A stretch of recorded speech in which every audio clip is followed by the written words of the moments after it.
Hello to everyone here. Are the presenters ready for this panel session? Okay.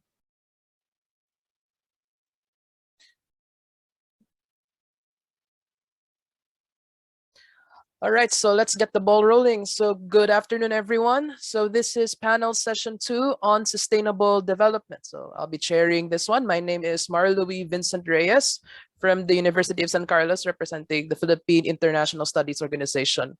Now, to begin, I'd like to call on the first presenter. So actually presenters, there are two of them.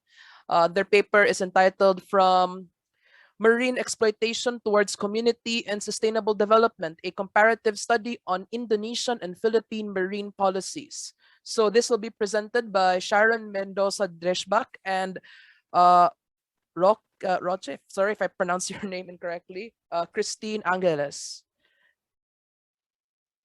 Okay, 3, I see. Okay. Good afternoon. I will share my screen.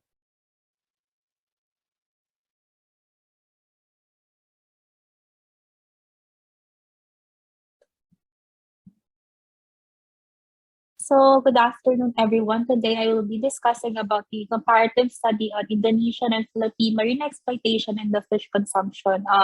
Unfortunately, Dr. Sharon won't be making it today in the conference because of prior commitments, so I will be discussing this alone today. Right. So, let's start off with the similarities and distinctions between the Philippines and Indonesia.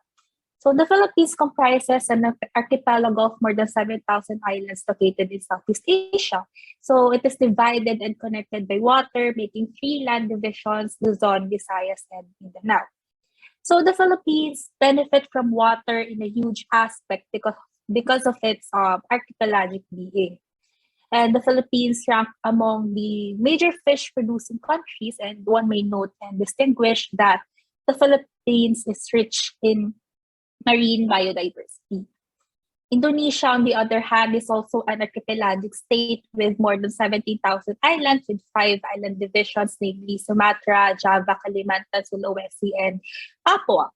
Now, both the Philippines and Indonesia are part of the Coral Triangle, which is the planet's richest center of marine life and coral diversity. Now, Philippines and Indonesia both share marine sentiment and weight, which both countries' marine life is under the threat of marine resource exploitation, especially the fisheries. Now, Philippine marine fisheries are important in the industry. It provides and completes the food requirements of the population. This is because of the vitamins and minerals that fish provide to promote a healthy lifestyle and to fight illnesses that humans may incur. So in the Philippines, there is a recommended intake of fish and fish products, also called as Pinggang Pinoy, which refers to a health food plate that Filipinos should follow. Now, Pinggang Pinoy also promotes Go, Grow, and Glow, where fish is under the Grow category. Indonesia, on the other hand, has the highest fishery production in Southeast Asia, superior to other Southeast Asian countries. However, fish consumption in Indonesia is lower despite its large production. There are several reasons behind the low fish consumption in Indonesia. First is that the infrastructure needed to distribute high-quality fish is lacking. So high-quality fish must be treated well under accommodating infrastructure with cold storage. However, Indonesia somehow is lacking on that part or have limited resources of that. Thus, the quality of fish is compromised and affecting the market. Second, types of fish caught in Indonesia are more marketed internationally, like tuna, shrimp, octopus, etc. Now, the local markets and consumers then are exposed to lower quality of fish. And lastly, the people's preference in Indonesia, despite knowing the health benefits of fish, still prefer consuming meat and other dairy products. Similar to Pinggang Pinoy, the program Jamaican, which means eating fish movement or enjoy eating fish, is promoted in Indonesia. This program aims to increase the consumption of fish to improve the quality of life of its people. And this shows the development of the promotion of the benefits of fish eating and promotion of fish markets as well. Primarily, fisheries both in the Philippines and Indonesia are strengthened by human consumption. Although, however, Indonesia may be lagging behind on this factor, they remain at the top in the fish production because they market its product internationally. But despite the success of fisheries in the Philippines and Indonesia, both face problem of marine exploitation, especially on fisheries. Some cases affect marine biodiversity and the health of its organisms. Now, cases are first, overfishing. So, in simple terms, it's catching fish more than what the fish can replenish. This then disrupts a food chain and loss of habitat. So, the damage goes beyond the environment. It can also direct humans, especially those who rely on fish for protein. The abundance of marine life and fishery in the Philippines is the primary reason why overfishing took place. So fishermen are only allowed to capture mature fishes, but they chose to exploit marine life and catch fish from young to adult. Now, also the Philippines are performing illegal methods of catching fish, such as muraami or the drive-in net, kayakas or ring net. It's a smaller version of muraami. The use of dynamite to destroy coral reefs and kill fish so that fish would come up. And lastly, the method wherein we use electric generators to kill or disable the fish. Now, Indonesia, on the other hand, is fonder of dynamite fishing as well, which they call blast fishing. So all above are used to easily catch fish without consideration of its consequences, both environmentally and for human consumption. For the same reasons, Philippines and Indonesia overfishes to cater to the demands of the market, disregarding whether the method of acquiring used is dangerous and illegal. Okay, for illegal fishing is a key reason for overfishing. So it affects the quantity of fish in the sea, their health, and it also poses an in food security and stability. Now, illegal, unreported, and unregulated fishing causes imbalances in the fishing scene. So this includes breaking laws, regulations concerning fishing. To distinguish the three, illegal fishing technically is fishing under the jurisdiction of another state without permission, while unreported fishing is fishing without reporting or misreported to a relevant authority that follows certain laws and principles. Unregulated fishing, on the other hand, occurs in areas with no management measures in fishing and conducted in a manner contradicting to state responsibility. Now, IUU creates a setback in achieving long-term sustainability under fishing responsibilities. So this creates disadvantages in stocks, marine biodiversity, and food security of the consumers.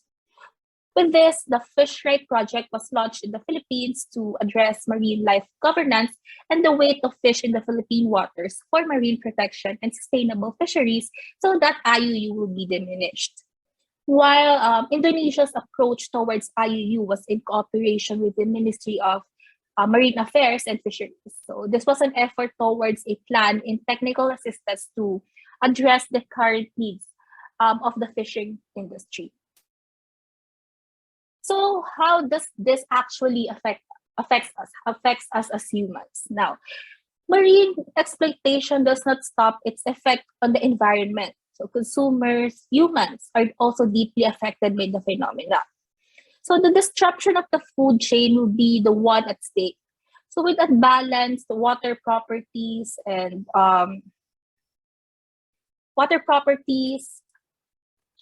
unhealthy living organisms, other effects of marine pollution will compromise the health of the people. With the unbalanced marine life, humans would have to deal with alternatives or worst case scenario, remove fish from their diet plan. Also, it would affect the source of livelihood of the fishermen both in the Philippines and Indonesia. So it will affect their source of income. Now, the deterioration of the quality of fish is to be considered as well. So all catches will be out in the market. So without quality control, it would just to meet its demand. So being said, the risk of consuming contaminated fish is high, wherein if taken for a long time would cause health problems and would then contradict the purpose of eating fish and including it as an essential for healthy living. Okay. So what were the actions that were made by the Philippines and Indonesia with regards to fisheries and marine conservation? So for the sustainable development of our marine frontier, high priority should be given by the government of both countries, considering that it can provide valuable social, economic, and environmental benefits to the present and the future generations if it is rationally and efficiently managed.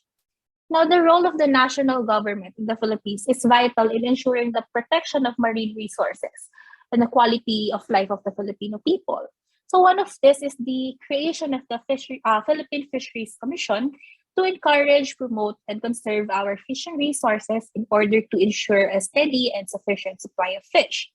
Also, the Bureau of Fisheries and Aquatic Resource is tasked with regulating commercial fishing operations, which includes licensing and ensuring that there are people-oriented policies within fishing communities that can help generate income for their respective populations. On the other hand, the government of Indonesia officially established marine protected areas in the archipelago. So having marine protected areas prevented high seas fishermen from exploiting their fishing operations.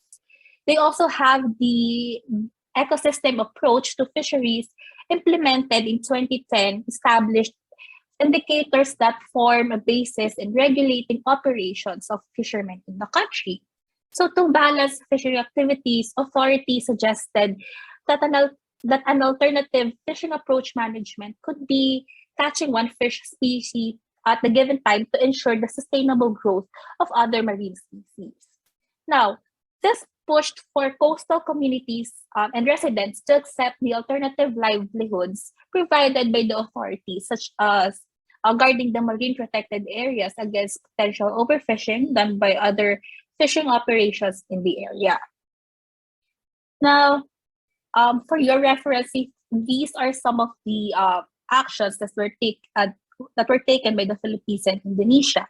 This is the Indonesia's MPA for your reference.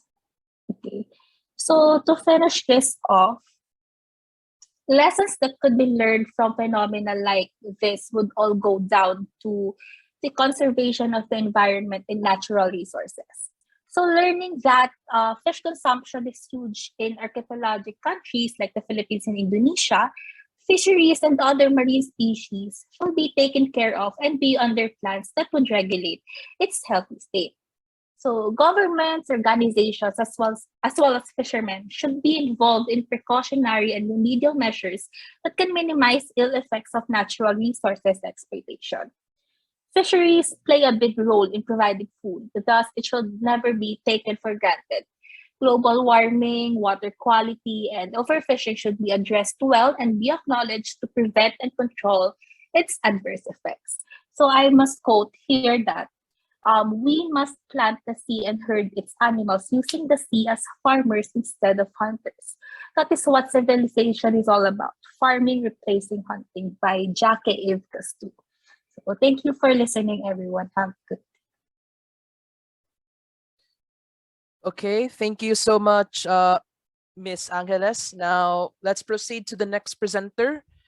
Okay, his paper is entitled "What Alternative Models Are Available in Response to Maintaining Growth and Abundance of Earth's Resources." This is a paper by Yi Min Sun, James Wang, Office of USR Project, and Chonghua University of Medical Technology, Taiwan. So without further ado, here is our second presentation. Hello everyone, welcome to my presentation in PHISO 2021. My name is Andrew Ko and I'm very honored to present you our USR research project. which is what alternative models are available in response to maintaining growth in the abundance of air nature. It is researched by Yiming Su and James Wang and the Office of USR Project. We are from Chung University of Medical Technology in Taiwan. Thank you for listening to our presentation. This is our table of content for this presentation, which will go over introduction, literature review, methodologies, and result and conclusion. For introduction, we'll go over anthropocene. The anthropocene is a brand new overview of understanding the evolution of human activities. Geologists find that the geologic structure in the Earth has recorded long-term specific action. However, ecological diversity during the process of anthropocene is decreasing due to the development of advanced technologies. We can see that high density of human communities and activity causes the unpredictable environmental conflict. For example, invisible chemical substances interfere in the balance of nature. Deforestation and overhunting are a means to destroy the ecology, which some may consider as crisis to this world. However, ecomodernism tends to take advantage and technology means to solve the environmental destruction. Instead of decreasing the use of advanced and latest technologies, alternative models are sought for to strike the balance between nature and human. Nowadays, the alternative models for keeping nature's abundance and growth become a trend in this modern life. Ecomodernism is a unique concept to take advantage of technologies to protect the rich ecology. Therefore, some common alternative models are developed to maintain the sustainable of the nature. There are some models for ecomodernism, such as genetically modified food, urbanization, waste recycling, nuclear power, and agriculture intensification. For Taiwan's situation, in Taiwan, ecomodernism models and practice are quite common, and is essential in maintaining the balance of ecosystem. Especially waste recycling. A lot of brands such as social enterprise in Taiwan were able to reproduce products from waste to generate lucrative benefits. New products such as ice pot and other products is a symbol of environmental protection and circular economy. In this picture, we can see that there's an ice pop made by our local social enterprise, which utilize the leftover fruits from the region to preserve food and make new products. The second part is a literature review, which will go over 5 alternative models for eco-modernism. The first one we're going to introduce is genetically modified food, or GMO for short.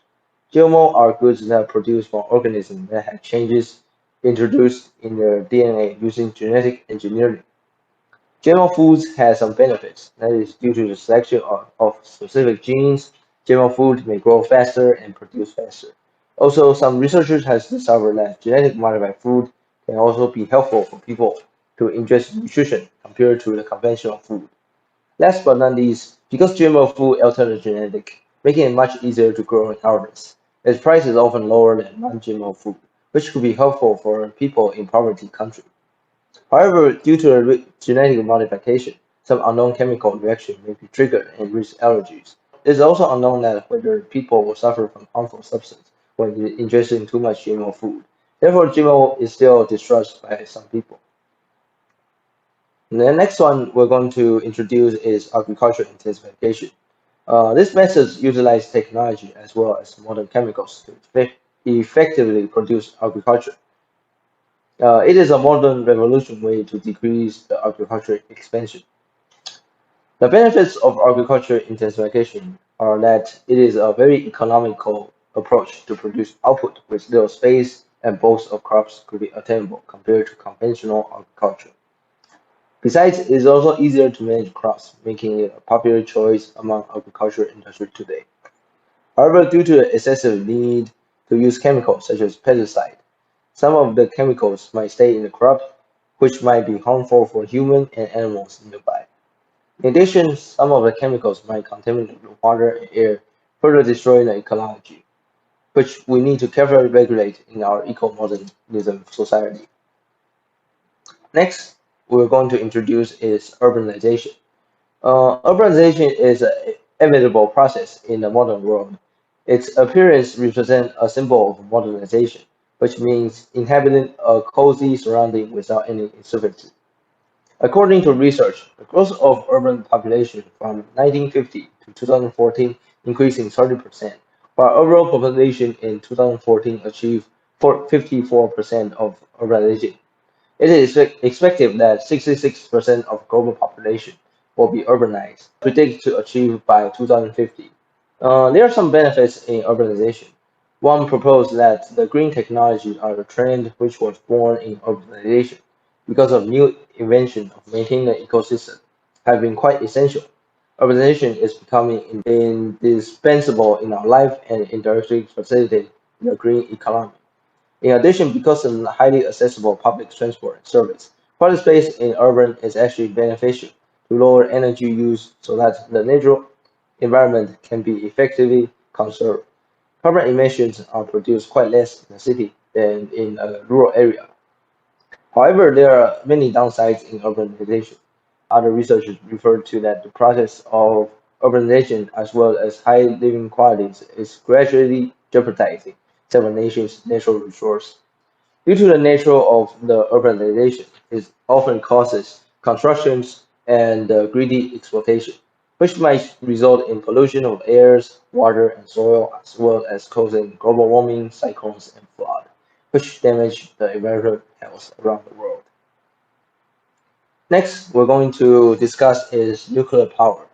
Nuclear power is a popular energy option that is still heavily controversial to this day. Most people believe nuclear power might have the potential to impair natural and human health. A well-known nuclear disaster in the past is the Chernobyl disaster, resulting in polluting milk after the horrible event, since the soil of land is contaminated without being found, and was harmful toward the children who ingest the radioactive food. Despite for the dangerous accident, there are a lot of advantages for using nuclear power. Nuclear energy has the highest capacity factor of all energy options, and it is also very low on carbon footprint, as it doesn't really produce carbon during the production cycle. Also, there wasn't plenty of nuclear waste, as the byproducts are very heavily condensed. Lastly, nuclear power could actually be helpful for the environment by abolishing the detriment substance in the air. Even though there are more benefits to the nuclear energy than other alternative energies, the byproducts and radioactive waste are needed to be carefully stored. Improper care of nuclear power plants or those byproducts could result in potential crises, such as nuclear disaster, which might potentially impair the natural and human health for a long time. Last, we're going to discuss is waste recycling. Waste recycling is a process of collecting and processed material that would otherwise be thrown away as trash and turning them into new products. There are many benefits in waste recycling. It is the beneficial or the economy also related to the ecology surroundings, mainly due to the manufacture, which can decrease the demands and costs for new raw material. In addition, landfills can be effectively decreased, lowering pollution of the air. Recycling also reduces the need to grow, harvest, or extract new raw material, which preserve the resource on Earth. However, on the other hand, waste recycling might have the potentially negative effects on the surrounding. First of all, during the process of recycling, waste might be collected in open field or disposal area, which can pollute the environment as well. Without a proper or dedicated device, we might misprocess and pollute the environment further. An effective environment device for recycling often takes plenty of cost and expensive setup, which waste recycling should be further supported by government and organizations in the world. After discussing the various models, we're going to discuss the methodology and what our USR team actually did for eco-modeling. For our USR project, our project team conduct a project which is called the Shadow Mountain Area of Tainan Xibei of Strategic Project for Cultivating Teenagers and the Elderly. The mission of the project is to take advantage of crops and agricultural waste from Shadow Mountain region to create another beneficial products.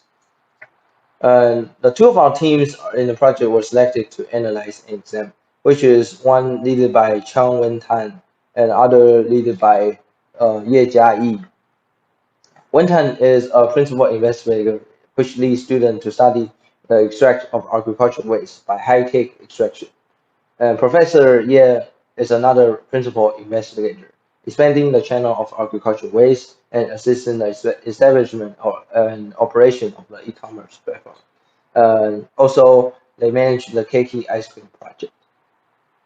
For Dongsan region, which is led by Professor Chung, they transform the agricultural waste into the expandable pathway. Also, professor leads the student to study how to extract the agricultural waste by high-tech extraction. They develop and produce products needed by the community, which reduce the amount of agricultural waste community, in hope for helping the community to increase the product offering. At Nanhua region is led by Professor Ye. They aim at expanding the channel of agricultural waste. The team assists establish e-commerce platforms for more exposure. They also begin to plan on the development of the idle property of canking fruits near the highway and offer them in sale and operation guidance service. The project leads students in transformation of canking fruit in Nanhua in becoming a showbreak ice cream shop. And the next part we're going to discuss is results and conclusion. For results, the results are separated in three major discoveries, which are agriculture waste into biotechnology, shortbread ice cream shop, and reuse leftover crops for creating new products. Under the development of Professor Chen, the development team utilized their knowledge in high-tech extraction to form a series of skincare products. They developed various products, including eye creams, facial cleaner, hand cream, lotions, and face masks, as well as a shampoo. Currently, except for the coffee mask and coffee shampoo, which are still in development stage, the rest have been sold in physical and online channels, which help local communities to increase offering. And pandemic also take a big part in the local economy as since 2020. Our team also developed several e-commerce channels to help the local communities sell their products and overcome the difficulties of the global pandemic. And this is one of the our e-commerce channels from Shopee, which utilize streaming. For our team in Nanhua, they created a shortbread ice cream shop by using unused space near the highway service area. They turned seasonal agricultural products such as mango, lemon, and pineapple into ice cream and Italian ice cream. The project also helped local communities by providing complimentary ice cream coupons to local students with good grades to incentivize support for local products. Lastly, our team in the USR project also developed multiple products from leftover food. Our project team used damaged and used seasoned fruits as raw materials, such as guava, red dragon fruits, and pineapple, and combined those ugly fruits with yogurt and lactobacillus to make yogurt ice cream. The benefits of those yogurts is that they contain no artificial additives and it's rich in probiotics, so that even lactose intolerant patients can eat those healthy nutrient foods, which we aim at making people healthy. In conclusion, we discussed briefly about how anthropocene could affect the surrounding ecology and diversity to this planet. To maintain the balance of human and nature, we discussed at least 5 models for eco-modeling. We discovered that every model has advantage and disadvantage regarding maintaining ecology balance. And our USR team focused on waste recycling, which is one of the models from the eco-modeling, which we discussed. And we applied those principles onto the Shadow Mountain regions. In our project, we discovered that by developing different products and outputs, waste recycling can effectively reduce the amount of crop waste and also increase profits for the local communities, which achieve the goals proposed by United Nations of SDGs 12 for responsible consumption and production. We think that waste recycling, particularly on agricultural crops, is an effective model at maintaining growth and is relatively easier on cost. We recommend that this model should be further practiced in Taiwan and around the world. Thank you, everyone. This is my presentation, and thanks for listening. Okay, thank you so much for that presentation, sir. And just a note, I feel that these conclusions that we've had so far have made me hopeful that we can see such models applied in the Philippines and beyond, especially to help those who are underprivileged.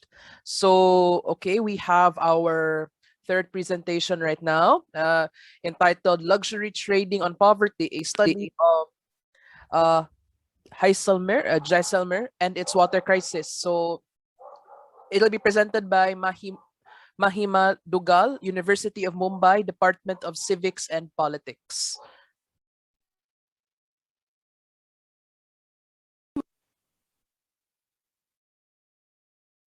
Good morning, everyone. I'm Mahima Duggal, a PhD scholar from the University of Mumbai, India. The reason why I'm here today at this platform is to represent the people and problems of a small district called Jaisalmer, which is located in the middle of Thar Desert in India. I'm going to be presenting my research on the topic Luxury Trading on Poverty, a study of Jaisalmer and its water crisis. Jaisalmer is one of the driest districts of India.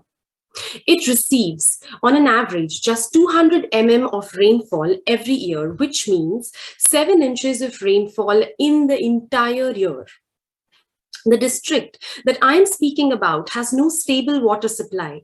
There is no natural water body big enough to provide sufficient amount of water to meet the needs of people living there.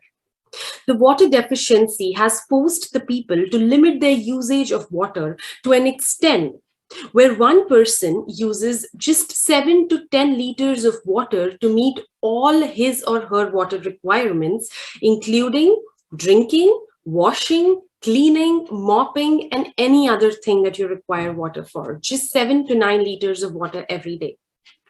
Ironically, Jaisalmer, which is known for its water scarcity, is also known for its luxury hospitality. It has historically been the land of royals, the land of kings and queens.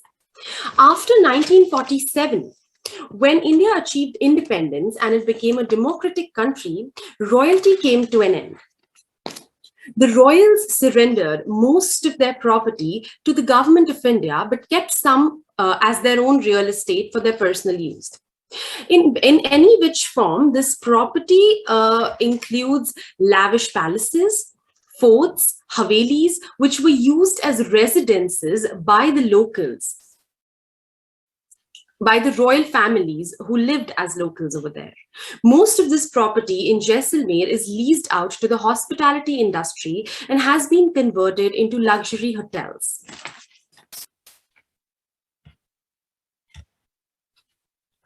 Now, before I begin to talk about the coexistence of luxury and poverty, I would like to clarify my stance on luxury. Luxury is a social signifier with no formal definition. Luxury as a concept is absolutely unstable. Luxury as a concept has been defined and redefined by every generation, by every culture. The idea of luxury in 17th and 18th century, for example, was very rigid. It was mostly associated with aristocracy. Only a few people could afford and enjoy the luxury. But today, in the modern times, the idea of luxury is very fluid. Today, you and I do not need to be a part of a royal family or to inherit a social status to enjoy luxury. With the rising incomes of the middle class, the economic changes which are being brought by the globalization, luxury has opened its door for all who can afford it. But there is something problematic about this very idea of luxury. The concept of luxury today is very universal. When people talk about luxury, they usually expect a lot of comfort. 24 hours water supply, air-conditioned rooms, sometimes even swimming pools are expected to be a part of the luxury package. Such universal idea of luxury is the foundation of the problem. Similar is the case of Jaisalmer's hospitality industry. The craze to experience historical royal luxury brings thousands of tourists to visit the district and stay at these majestic royal palaces and residences. But when people come to Jaisalmer to experience this royal luxury, they completely ignore the circumstantial, environmental, and cultural aspects of the host community. The palaces, the forts, the havelis, which are now converted into resorts, hotels, and lodges, are expected to provide uninterrupted water supplies, hand showers, bathtubs, private pools, and spa services, despite the fact that some of these resorts, they lie in the sand dune region of Jaisalmer. The district, which is not equipped to bring tap water to its people, is expected to meet these extravagant water requirements of the guests. Now, the next big question is, if there is no water in the middle of the desert, we're talking about a place which is in the middle of the Thar Desert and there is no water, then from where are these resorts bringing in so much water? Some resorts, they do rely on the groundwater. Now, groundwater is also not easy to get in Thar Desert. Water can only be found hundreds of meters below the surface and requires huge investment to bring it up to the surface. Most of the resorts, they rely on the water tankers. The water tanker, the private contractors provide water tanker services. This is one of the most relied upon service by these resorts. Cost of one water tanker with a capacity of 10,000 liters of water is 15,000 rupees on an average, which might seem to be too high for a common man, because for a common man, the per capita annual income in Jaisalmer is just 90,000 rupees. But for a luxury property, spending 15,000 rupees for 10,000 liters of water seems to be like peanuts. During my fieldwork for this project, I had contacted a very famous resort in Jaisalmer, the Suryagarh Resort. The sales manager gave me a quotation for hosting a wedding with 150 guests in that resort. He told me they will charge 1.5 crore rupees for a 3-day, 2-night event. Now, this money is surely going to be enough to cover the cost paid by the resort to bring in enough water to cater the guests at that wedding. Not to forget, Jaisalmer is also one of the famous locations for a big fat Indian destination wedding. Most of the times, the wedding decorations include fountains, traditional brass utensils which are filled with water and fresh flower petals. Each brass utensil holds water up to 7 to 9 liters, which is equal to the daily water consumption of an ordinary man in Jaisalmer. A place where every drop of water counts. Such irresponsible display of water is wrong at so many levels. I would like to share some pictures which have been collected from the websites of these resorts themselves. This is the picture of the countryside resort, Jaisalmer.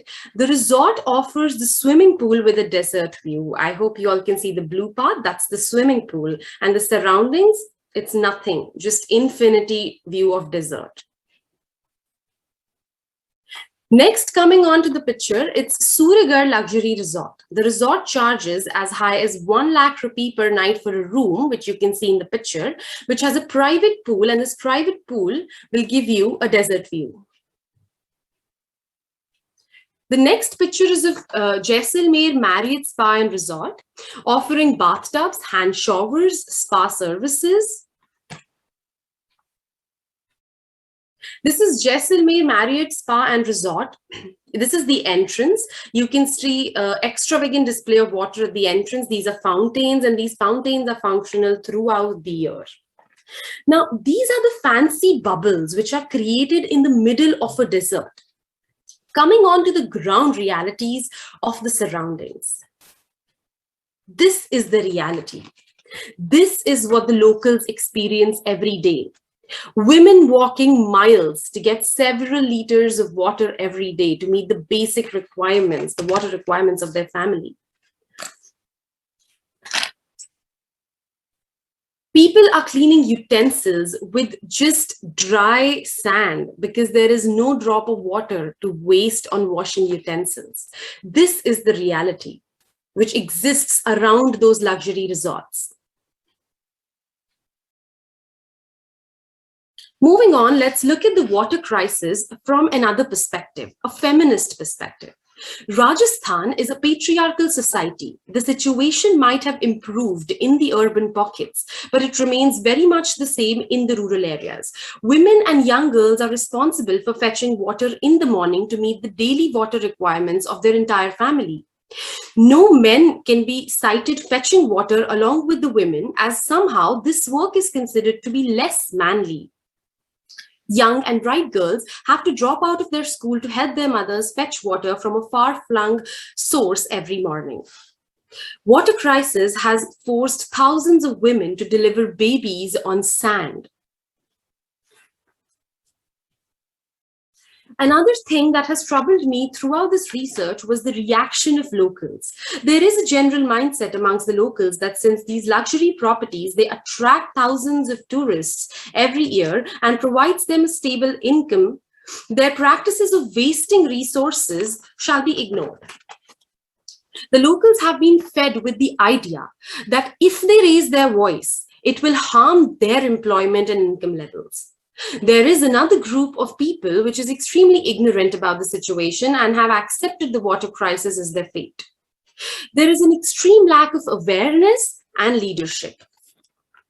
Amidst all the chaos, let's talk about the role of the government in this entire situation, the role of the government of India and the state government of Rajasthan. India is a socialist country. Article 21 of Indian Constitution guarantees all the citizens of India the right to life and liberty. The Supreme Court of India has on multiple occasions established and re-established that the right to life does not mean mere animal existence. It also means access to basic resources, to have a decent living standard. The presence of directive principles of state policy in the Constitution of India guides the governments to strive towards equitable distribution of resources.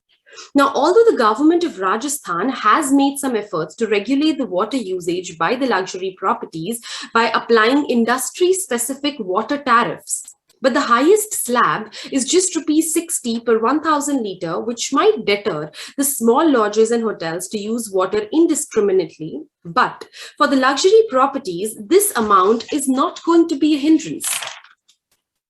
Rajasthan government also has an ecotourism policy in place, but unfortunately, the policy does not address the issue of water wastage. Hike in the water tariffs every year is the only means used to discourage the hospitality industry to use less water. But this method has clearly not shown the desired results. Government needs to revisit and revise its sustainable tourism policy. If the luxury properties can arrange water for their guests, the government can surely do it for a common man. Some recommendations that I would like to make while concluding this presentation are, so far, the government has not set any maximum usage limit of water by luxury establishments. They are only made to pay higher taxes, which clearly sends a wrong message that if you can pay for it, you can definitely get it. Whereas such a capitalistic concept should not apply to a good which is as basic and as necessary as water. There should be a strict limit set for the water consumption for such properties. All the luxury properties which offer water-based services like swimming pools, spas, saunas should be placed under mandatory guidelines to recycle the water being used by them. No such rule exists at present. Spreading awareness can help in improving the situation. People should be made aware about their rights. They should be aware that they have to seek accountability from their elected representatives. People should actively raise the demand for regular water supply. There is a need to design and strictly implement a resource access policy at the state level. Natural resources, which are basic to human survival, must be equitably distributed. At the end, I would like to conclude this by saying that there is a need to propagate the idea of customized luxury. Luxury which is customized according to the surroundings, according to the host community. We need to define luxury keeping in mind the geographical aspects, culture, environment, and community resources of the host community and their traditions to make it more sustainable, because someone's luxury and someone's leisure should not cost someone else a heavy price. Thank you.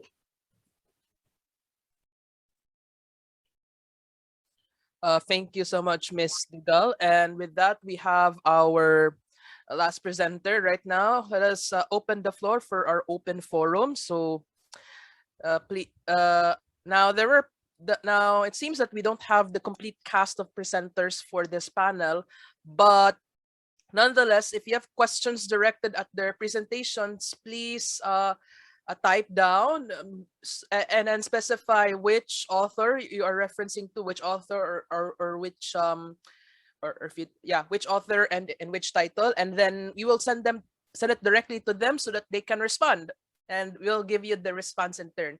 But yes, as of now, please feel free to ask questions.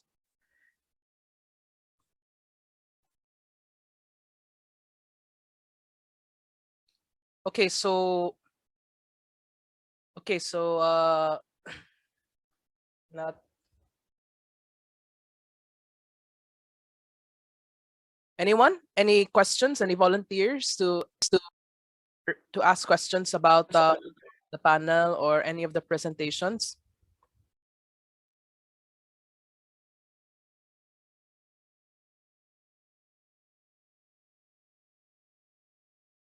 Or comments about the presentations sent so far? If I were to make my own comments, I think there is a sort of lights and shadows going on here, if I were to use the expression. On the one hand, we have lights, like for example, we have eco-modernism models. I wish this can be discussed also further among the panel, because there are solutions here, but at the same time, there are ongoing problems as presented by the last presenter, as well as on the first presenter's point with regards to the consumption of fish. So this panel is interesting because we're actually seeing the tangible effects of the Anthropocene, which I hope is recognized among the panel here.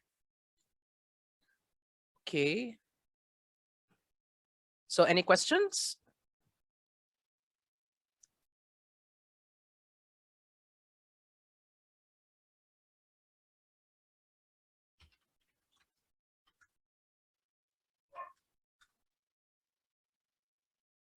If you have any questions, please raise your hand. Use the raise hand reaction so that we will know who would like to have their questions raised. Otherwise, you can just type down your questions and direct it to the author you are referring to.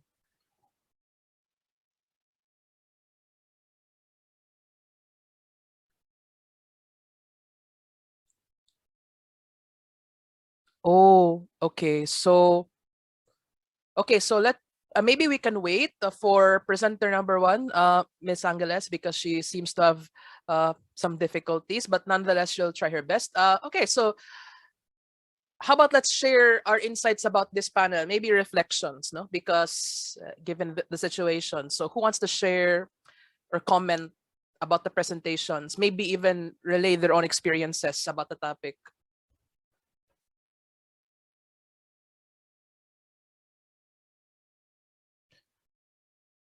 Okay, so okay, let's just wait in the meantime. Okay, so we have a question on overfishing from Legaspi Ravas. So this is directed to Ms. Angeles here. Hope she comes back to respond to this.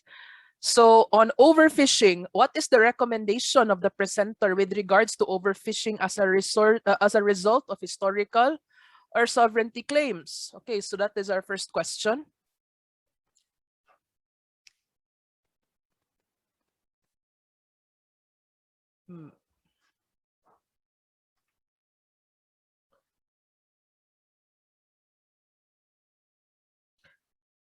But alternatively, to everyone here, you feel free to send your questions to the other presenters, even if they'll not respond as of the moment. We will definitely try our best to send their responses to your questions. That's for presenters 2 and 3.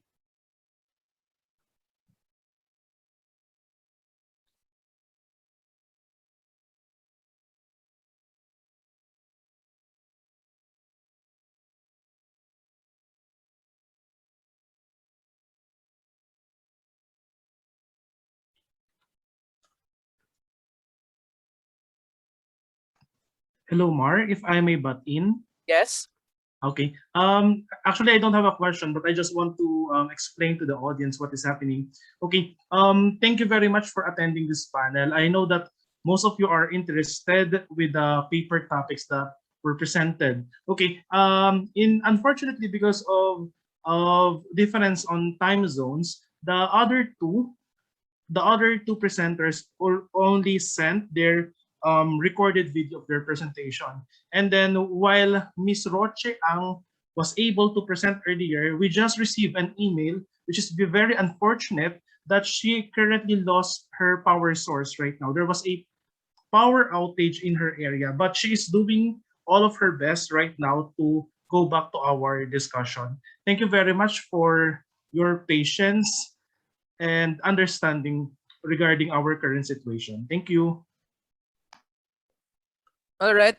Thank you, Sir Brian, for that necessary announcement, because yeah, that is the situation, and we apologize for any inconvenience on those attending. So let's just read questions that pop up again from Legaspi Ravas on the water policy issue. How was the gender problem addressed, or is being addressed as one of the alternative solutions to engage women?